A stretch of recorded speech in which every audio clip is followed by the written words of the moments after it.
Сайн мэцгаана хүүхдүүд ээ. Монгол хэлний явж баярхуу. Эр үгийн и, эм үгийн и нөхцөлийг өгөнд хэрхэн зөв залгаж үчгээс идэвх хичээлийг бэлтгэн хүргэж байна. Та бүхний хичээлдээ идэвхтэй орсон гэдэгт багш нэтгэж байна шүү. За энэ удаагийн хичээл эр их шиг, эм их шиг, саармаг их шигийг сэргээнд авсан бөгөөд эр үгийн и, эм үгийн и нөхцөлийг хэрхэн зөв залгаж үчгийг оруулж өглөө. За мэдээж эр их шигээр төгссөн үг нь эр үгийн и залгаж үчдэг бол эм их шигээр төгссөн үг нь эм үгийн и залгаж үчнэ гэсэн дүрмийг баримтлан залгадаг. Тэгвэл энэ дүрмийг зөрчдөг нэг тохиолдлыг оруулж өгсөн байгаа. Та бүхэн минь маш их анхааралтай хийн гэдэгт багш нэтгэж байна шүү.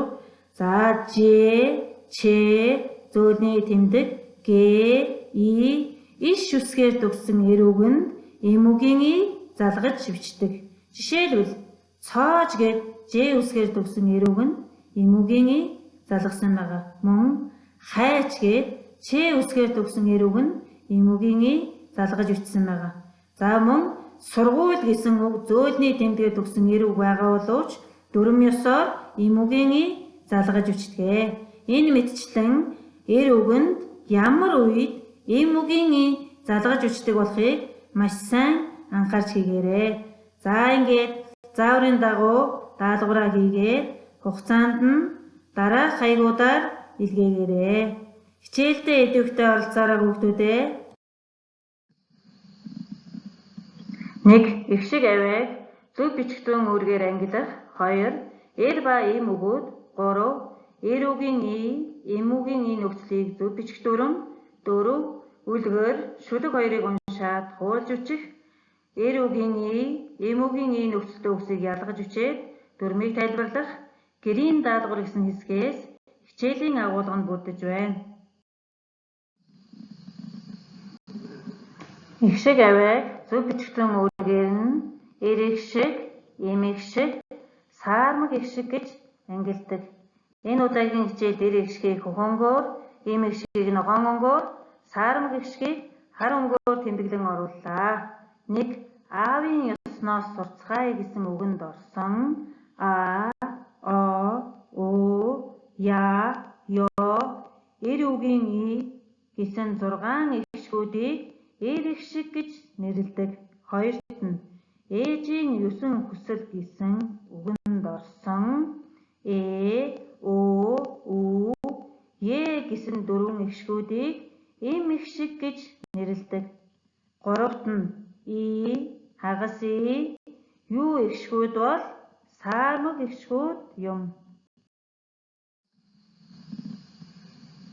А, о, у, я, эр үгийн и их шгүүд орсон үгийг эр үг гэж нэрлэнэ.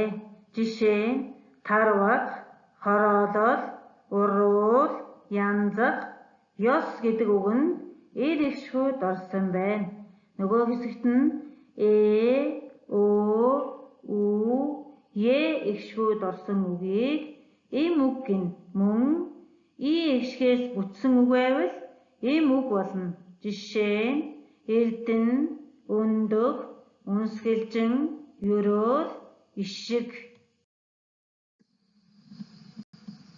А, о, у, я, ё, эр үгийн и их шгүүдээс бүтсэн эр үг нь эр үгийн ийн, ийг, и нөхцөлийг залгаж бичнэ.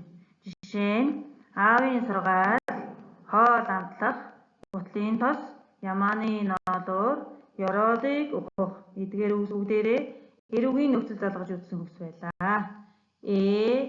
У, е их шгүүдээс бүтсэн эм үгэнд эм үгийн ийн, ийг, и нөхцөлийг залгаж бичнэ. Жишээ нь ээжийн ерөөл, өндгийг шарах, үнгийг агнах, ээвнгийн амт, ишигний эвэр.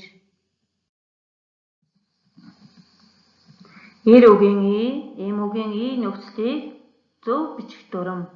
Ж, ч, иш, г, и, зөөлний тэмдэг гэсэн 6 үсгээр төгссөн эр үгэнд эм үгийн ийн, ийг нөхцөлийг залгаж бичдэг дүрм бий.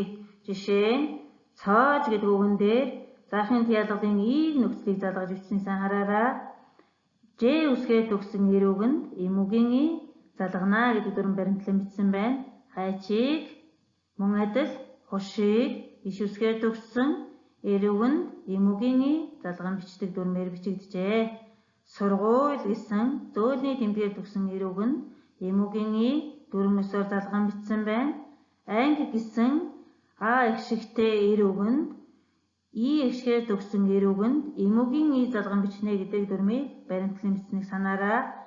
Баг гэсэн эр үгэнд эм үгийн И залган бичсэн байна. Ингэхлээр Ж, Ч, Иш, Г, И зөөлний тэмдэг гэсэн 6 үсгээр төгсөн үгэнд ямар ч үед эм үгийн Ийг нөхцөл залган бичдэг дүрмтэйг маш сайн анхаараарай хүүхдүүдээ. Гэхдээ эдгээр төгсгөлтэй үгсийг харьяалахын ялгалын нөхцлөөр хувилгаж үчгээр бол энэ гэгүүлэгч нэмэгдэж эр үгийн И нөхцөл залгана. Жишээ нь цоожны засвар, хайжны ам, хушны самар гэх мэт. 1. Үлгэр шүлэг 2-ыг уншаад хуулж үчээрэй. 2. Эр үгийн И, эм үгийн И нөхцөлтэй үгсийг ялгаж үчээд дүрмийг тайлбарлаарай. Ингээд багш та бүхэндээ Монгол ардын үлгэр үхрийн буурны учир нэртэй үлгэрийг уншиж өгье. Эрт урд цагт бурхан олон амьтанд бөөр түгээжээ. Үхэр алхах удаан 1, 2 гэж сажилсаар хамгийн сүүлд хурж иржээ. Бөөр дуусчихжээ. Түрүүний амьтан нь бөөр шилж авахдаа өөлүүлж тансан бөөн өөдсөл үлдээд байжээ. Тэгээд бурхан үхэрт чи нэгэнтээ хамгийн сүүлд ирснээс хойш энэ өөдсийг бүгдийг нь ав гээд цөмийг нь хамаад өгчихсөн. Тэгээд үхрийн бөөр гэж элдв хангайн өөдөс нийлсэн тийм том юм болсон гэдэг. За шүлгийг уншиж өгье. Тээж амийн сүрэн Монгол дээл шүлэг. Ээжийн ойсон шинхэн дээл эвсээрхэн хөнгөн хөөхөн дээл. Тоног имжээр нь зогсон дээл товч шилвэн тохирсон дээл. Тоос шороон дээр хөрвөөнгүй дээл тос өөхөнд бол шүргэнгүй дээл. Хийсэн эдэн хэрэггүй байг хийлгсэн эдэн нь хямарлаг яв гэж ачид ээжийн минь юрөөсөн дээл айлын хичээн мэлаасан дээл.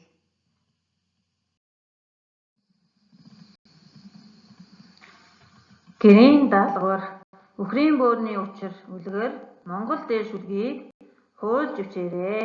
Эр үгийн И, эм үгийн И нөхцөлтэй үгсийг ялгаж үчээд дүрмийг нь тайлбарлаарай. Гэрийн даалгавраа дараах хаяг руу анги, овг нэрээ бичиж хугацаанд нь илгээгээрэй. Анхаарал хандуулсан хүүхдүүдэд баярлалаа.